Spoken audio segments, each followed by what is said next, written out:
और जब भाईचारा संगठन की बात शुरू हुई, ब्राह्मण समाज भाईचारा की बात हुई, तो माननीय बहन मायावती जी ने, जो कि बहुजन समाज पार्टी की राष्ट्रीय अध्यक्ष हैं, उत्तर प्रदेश की 4 बार मुख्यमंत्री रही हैं और हम सबकी नेता हैं, और जिनके आशीर्वाद से आज हम सब जितने सांसद यहां पर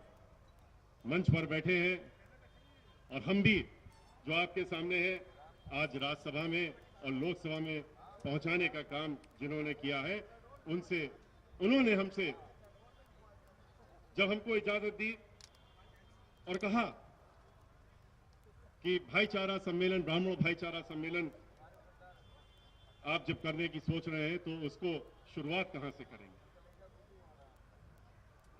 जब उन्होंने ये बात कही तो मैंने उन्हीं से कहा कि आप जहां कहेंगी हम वहीं से शुरू करेंगे। उन्होंने कहा कि अगर भाईचारे की बात करनी है तो फिर संत कबीर नगर से शुरू करो, और वहीं से शुरू होनी चाहिए,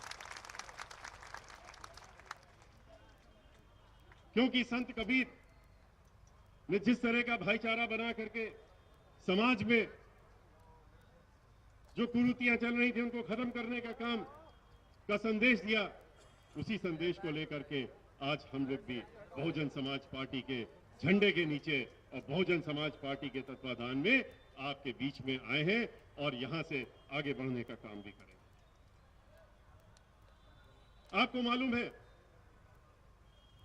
कि ब्राह्मण समाज, आज चूंकि सब ब्राह्मण समाज के ही लोग यहां बैठे हुए, आपसे नहीं छुपा है, ब्राह्मण समाज अभी से नहीं, वर्षों वर्ष से ही, सैकड़ों वर्षों से, हजारों वर्षों से ब्राह्मण समाज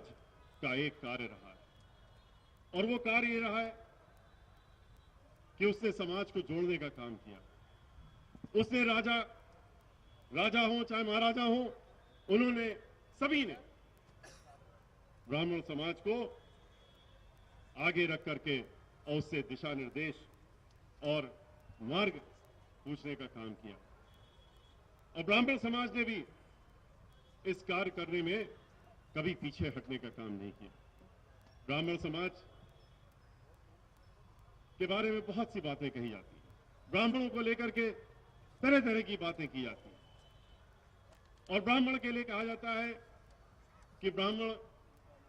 कभी एक साथ नहीं हो सकता, इकट्ठा नहीं हो सकता। अगर कहावत है कि 9 ब्राह्मण एक साथ एक घर में रख दीजिए और दिन भर के लिए रख दीजिए